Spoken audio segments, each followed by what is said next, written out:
Listen, here's the deal. I'm just gonna play it straight, get right to the point. I goofed. I would not touch the Mini with a 10-foot pole. I made a goof. I told you guys that the 13 Pro was probably the best camera that you should buy. It's probably the best phone that you should buy this year. And you know what? I still think that's true.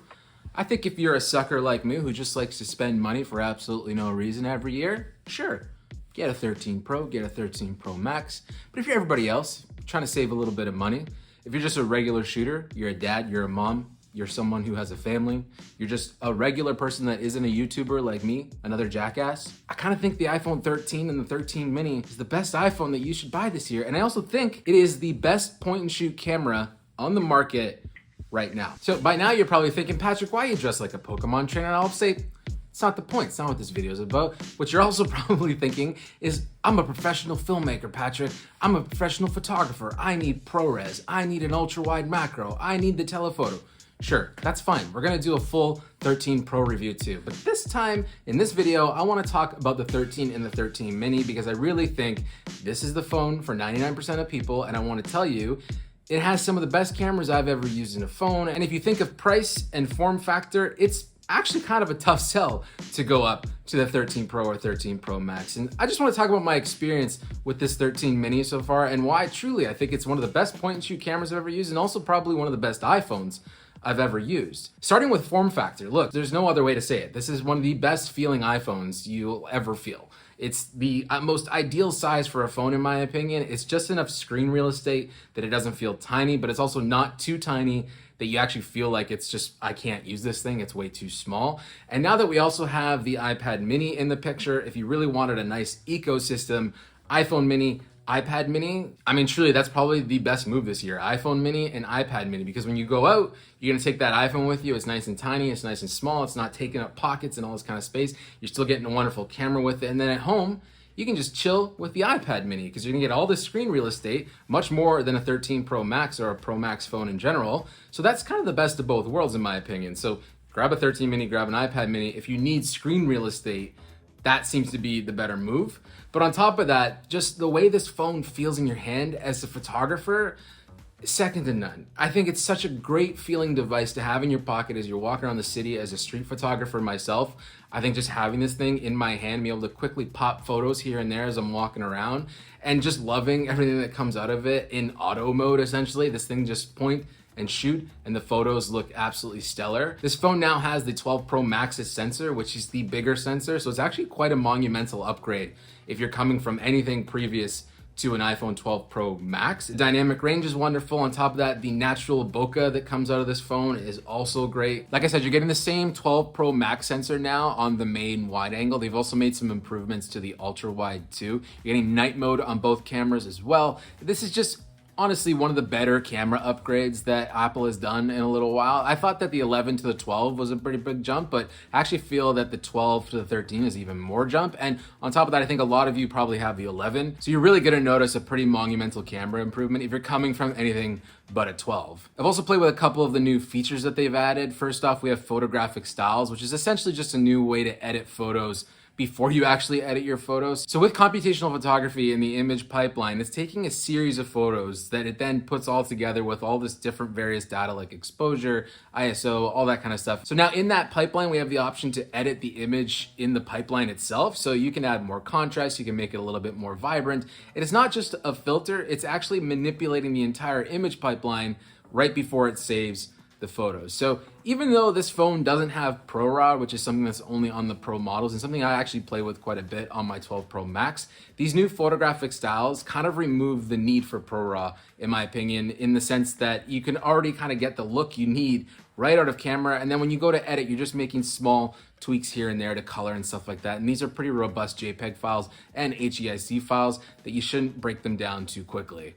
Another new feature, which we did a whole video on, is cinematic mode. And guess what? I've been filming this whole video right now in cinematic mode. I think it does a really good job, but we're not talking about it replacing a full-out DSLR or mirrorless camera or cinema camera for that matter. I think the people that will get the most out of cinematic mode are people that make content specifically for the internet. I mean, like TikToks, Instagram Reels, stuff like that, even tweets, and people that film their family and friends in just sort of goofy moments. It just adds a new depth and dimension to your videos. It makes them feel more cinematic. It just looks a little bit different, helps you stand out from the crowd by having a little bit of background blur. On top of that, you know, you can make an argument that this might be one of the best YouTube cameras out right now too. And for young creators and filmmakers that are coming out, the fact that you can set this thing up right now, like I have this set up, and just start filming a YouTube video. I'm not even using external audio. This is the microphone built into the phone itself. Just one more thing I want to show you guys. I'm actually using AirPlay to my TV to monitor myself, so I can see myself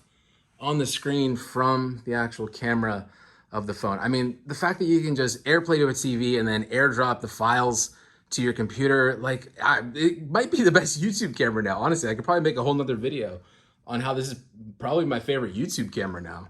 It's a wild time to be alive, and it's a wild time to be a creator, because the fact that we can do this right now out of camera right to the internet, really no excuses anymore, guys. It's just us and the lens. There's nothing else stopping us from making the things that we want to make. Now look, I'm someone who buys a lot of cameras, and I have a lot of point and shoot cameras that I've bought over the years too, because I'm always looking for that great camera that's always on me to shoot street photography, to shoot family and life moments. And as much as I try to find one in a Fuji film or whatever, I always come back to the iPhone. So I can sit here now and tell you and recommend to you that these new 13s and the 13 mini and the 13 Pro, whatever, all of these new cameras and these new phones, they really are the best point and shoot cameras that you can buy. I think for 99% of people, it's so much more than you'd probably ever need. I think a lot of people probably won't even play with cinematic mode that much or the photographic styles, but the fact that you can just pull this phone out, take a picture, and 9 times out of 10, it's gonna be a great photo, that's sort of a priceless thing. It's really hard to put a value on that. But the other thing is, it's a phone. It's still a wonderful phone. It's an iPhone. It's getting all the same A15 power of the other iPhones too. So it's a capable phone with an absolutely wonderful camera at a great price point, and also the best size. Now, small size usually means small battery, and I've been using this thing all day. I'm filming it with it right now, and I'm doing pretty well. Now, one thing that I noticed and I thought about even after that video when I was like, I'm never touching the 12 mini again because the battery was so bad, I totally forgot about the MagSafe battery bank. Now that we have this MagSafe battery bank, I'm actually not as concerned, even if the battery life was still not great. Because look, I can keep that MagSafe battery bank with me. It's really not a big deal to leave in a backpack, leave in the car or whatever, and I won't feel stranded anywhere if the battery starts to get low. Because this MagSafe battery is gonna give me almost a complete charge just by slapping it on the back. But the good thing is the battery life is actually quite improved over last year. They're rating it actually quite similar to the 12 Pro of last year, and I would probably say the same because my girlfriend's had the 12 Pro for the last year, and just from using this today, it's honestly, it feels like the exact same battery life. So look, between the MagSafe battery and the fact that they've improved the battery in this phone, man, what a complete package this little mini has turned into. I really think this 13 mini is the sleeper hit of this entire cycle. But look, here's the thing. I am so used to the 13 Pro's telephoto and the 13 Pro's battery and all this kind of stuff that I really want to give this a little bit more time. I still think 99% of people out there, 13 mini is actually probably the way to go. I just honestly think the 3x telephoto, the ultra wide macro, you know, all that stuff, ProRes, even ProMotion, they're niche high-end features that maybe a small subset of users really want. I don't actually know if I'm that user anymore, and I really don't think most people are that user, and you won't miss it. I think if you go with a 13 or a 13 mini, even if you're someone who's coming from a 12 Pro or 11 Pro, it still feels like an upgrade. I don't feel like I'm downgrading in any way. This 13 mini, I'm really in love with it. I'm excited to use it even more. And of course, we're still gonna review the 13 Pro. I just wanna spend a little bit more time with that one and do a little bit more professional work with it. Whereas this, I wanted to bop around. I wanted to have fun with it. I wanted to use it like a regular person and not use it like a professional filmmaker. So I hope this review was helpful. I hope this doesn't overcomplicate your decision if you haven't purchased a phone yet. If you have any questions about the 13 mini or even the 13 Pro or the iPad mini, which I'm also gonna do a video about, let me know. We'll have a conversation in the comments. I'll try to address it in the next video maybe. But this brings us to outro time, and I'm actually sitting in front of my VHS collection. So I'll grab a couple tapes here. And I guess we'll just talk about them real quick. Oh, what the hell's that behind me? A sock? Is that a sock? What is this? Oh, it looks like we have a shoe sole.